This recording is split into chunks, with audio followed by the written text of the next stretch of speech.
Yan. So bali gandang hapon. Meron naman po tayo ditong property na pinabibinta po sa atin ni seller na 1.5 hectares po ano. Ito po nga pala ay matured Lowa title. Pero napakalapit po niya sa cemented road. So mapapansin po niyo may puti na yan. So yan na po yung pinakakalsada niya. So bali mayroon po ito na magiging ang layo po nung barangay road dun sa property niya. So parang nasa 100 meters lang po tayo mula dun sa cemented road, din papasok po tayo dyan sa property na 1.5 hectares ano. Sa mga buyer po natin dyan na naghahanap po ng mga property na pang retired po na investment, na meron po ditong mga produkto na nilalaman, na meron na po tayong source of income to tuwing 2 buwan ay pwede po tayong magpalukad. So dito na po yun. Kagandahan po dito sa property na to ay meron po ditong patubig ang barangay. Dyan lang po sa kalapit, sa karatig lang po. So samahan niyo po ako dyan sa property na yan. Papasokin ko na po at ipakikita ko sa inyo ang nilalaman po ng loob ng property na 1.5 hectares. Tara po. Yan. So bali nandito na po tayo sa loob ng property. Din yan po nasa mapapansin natin yan at nasa upland na yan.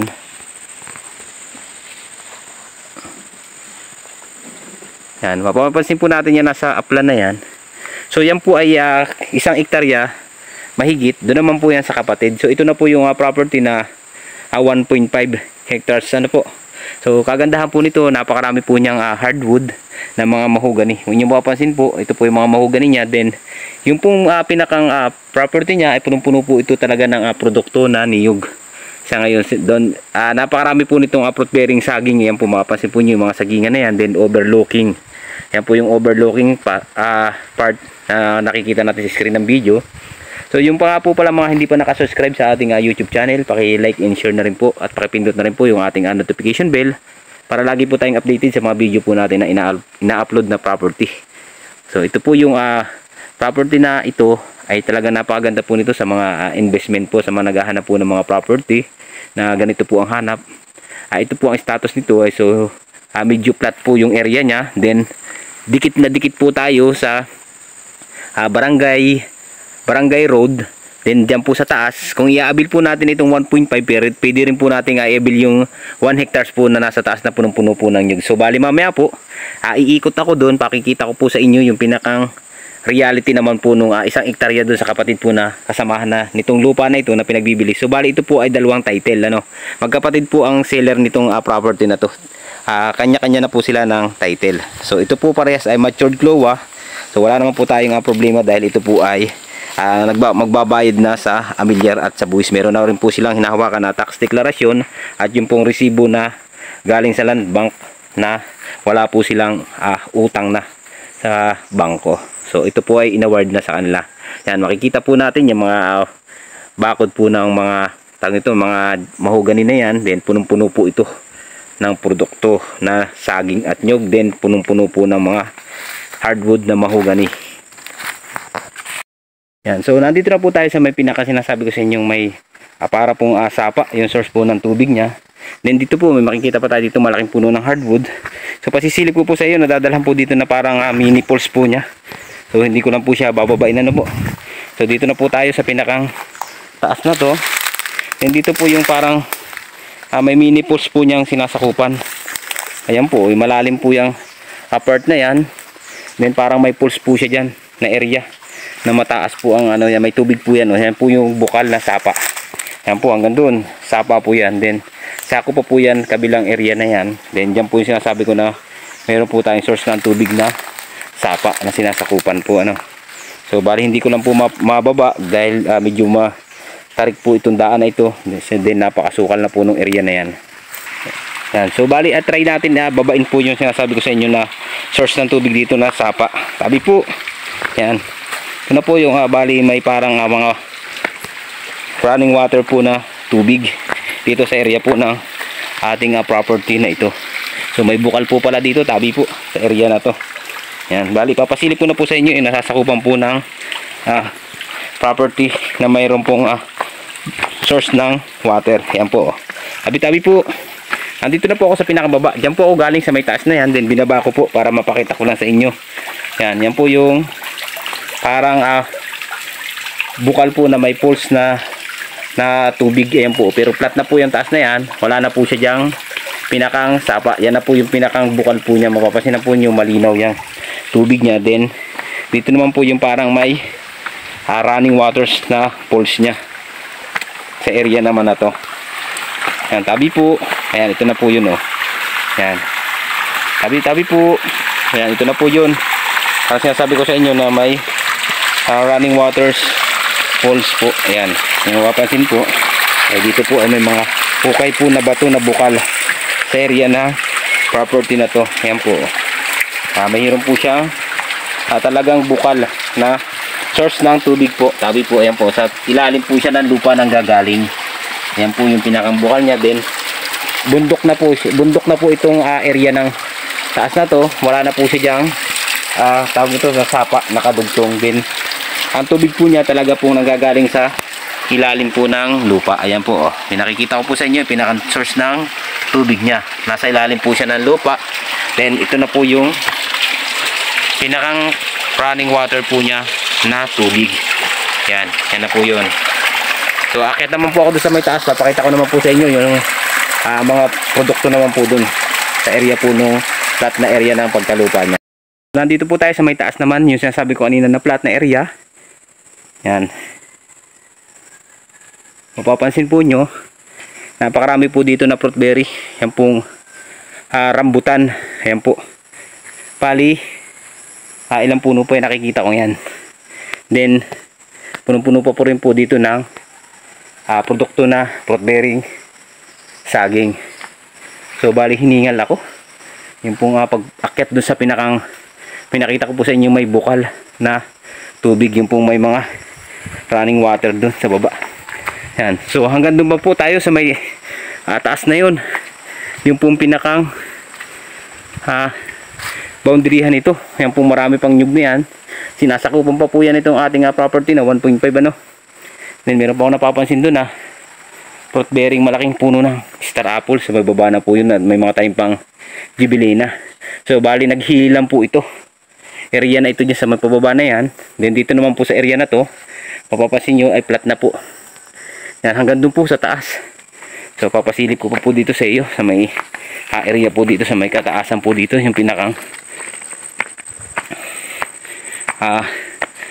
property nya. Ito po pala yung talagang may sapa itong loob ng property. Kung nyo mapapansin po, may sapa po dito. Hanggang dun pa po yan sa taas na marami pong nilalaman ng fruit bearing saging na yan. Okay, mapapansin naman po nyo talagang napakarami po nitong nilalamang nyug pa na makukuha natin ng lukad, mga buo ng nyug. Yan. Ito na po yung pinakang dadalhan pa ng kanyang 1.5 hectares. So may mga sapa-sapa po pala dito talaga sa area po ng property na to. Yan po, mayroon siya talagang sapa po. Mapapansin naman natin may mga tubig naman po yung sapa niya. Ayan po. Talaga po may bukal siya dito sa ating property. So dito po medyo nag-upland po. Kasama pa yan hanggang dyan sa taas na yan. So hindi ko na po siya pupuntahan dyan. Then iikot naman po ako dun sa karatig naman po nito na property na yung pong dikit na po sa barangay road na cemented na karsada. Na cemented road na po ano. So ito po. Sa mga buyer dyan na gusto po mag-inquire, makikita po nyo dyan yung aming WhatsApp and Viper sa taas po ng ating screen ng video na yan. So naandyan na po yung ating contact. Pwede na po kayo dyan mag-inquire. Habang itong property na ito ay mura pa, then ito naman po ay wala na tayong magiging problema. Gawa ng ito po ay TCT Matured Cloa title. TCT Matured Cloa title na po tayo. So wala pong problema tayo sa milyar. Mismong updated po ito. Pag kinuha nyo itong lupang ito, updated po ang amilyar nito. Ibibigay po sa atin ang resibo. Then updated din po ang tax declaration natin. So meron na rin po tayong resibo na galing bangko. Sa katunayan po na wala na po itong utang sa bangko. Ang property na pinabibinta po sa atin na 1.5 hectares. So kung gusto naman po natin itong i-avail, bali yung isang hektarya pa doon sa taas, pwede na po natin ditong isama sa pinabibinta sa atin na 1.5 hectares na ito dahil iisa naman po, magkapatid sila, seller. O mga puno ng rambutan. Rambutan, kakao. Yan na po yun. Oh. Yan po yung pinakang nilalaman po ng kanyang property. Talagang punong-puno po siya ng produkto na nyug at fruit bearing, mga saging. Yan. Hindi tayo mamumroblema sa water. Gawa na meron po tayong running water dito na hose. Wala po tayong babayaran at mangangamba na magbabayad tayo buwan-buwan sa tubig. So sa kuryente naman po ay napakalapit din, 100 meters lang po mula dito sa 1.5 hectares ay napakalapit na rin po ng ating electricity dito. So ganda nga po ng piston nitong view nitong bahay kubo nitong sealer dito. Ayan po, inyong mapapansin po, talagang papagandahin na lang po natin to at dadagdagan na lang po natin yung mga ibang fruit bearing nilalaman po nitong property na to nang lalong gumanda po ang property. So meron dito tayo napapansin, ayan, mga kakao, guyabano. Then malinis na area dyan sa may baba na yan. Yan po ay yung pamangkin niyang nakatira dyan sa part ng baba na yan. Yan. Ito po yung sinasabi sa inyo, may overdocking. Then pupuntahan ko na po yung sa karatig naman po na sa kapatid na dikit na po dun sa pinakang karsada. Yan. So bala dito na tayo sa may karatig niya. Then ito yung property na binidyohan ko po. Papakita ko na po sa inyo. Yan po yung punong-puno ng produkto na yan. At maraming nilalaman lupain na yan. Yan po yung pinanggalingan kong 1.5 hectares. Then dito naman po yung 1 hektarya na sa kapatid po. Napili po nyo itong i-abil parihas. Kung gusto po nyo kunin itong sa magkapatid na ito, pwede po. Ito po yung sinasabi ko sa inyo naman na sa kapatid na 1 hectares mahigit. 1.1 po hectares itong sa kapatid na to. Kung inyo mapapansin naman po, talagang punong-puno po siya ng produkto na niyog. So ito na po yung kapit na kapit po sa karsada. Dito po hindi kayo may inip at marami po ditong bahayan. Yan. Yung mapapansin naman po ay marami siyang panulib na niyog na punong-puno siya ng nilalaman pang produkto ng niyog. Yan, inyo napapansin po. Plat na plat po itong area na to. At kagandahan po nito, napakarami pong nilalaman pang mga niyog ng 1.1 hectares po. Then dyan po sa baba, yan naman po yung 1.5 hectares po na pinabibinta lang ng 1.3 M. Then ito naman po ay pinabibinta sa atin dikit sa kalsada na ito na 1.1 hectares. So 1 M. So nagkakahalaga lang po itong 2.7 kulang po 2.7 hectares. Nagkakahalaga lang po ng 2.3 M. So kagandahan po ay meron tayong source ng kuryente. Alam po yung kuryente natin sa may taas na yan, tabi-tabi po ng karsada. Then may frontage po ito na nasa 100 meters frontage po. Sementado po yan, daan na yan. Then marami po dyan na may mga business na mga namimili po ng lukad. Marami pong bahayan dyan sa karatig natin ng property na yan. So napakaganda po nito sa mga retired investment. Then yung naghahanap po ng mayroong overlooking, ito na rin po yung property na mayroon tayong overlooking. Yan, ito na po yung medyo maaraw lang. So nakakasulo lang siya. Yan.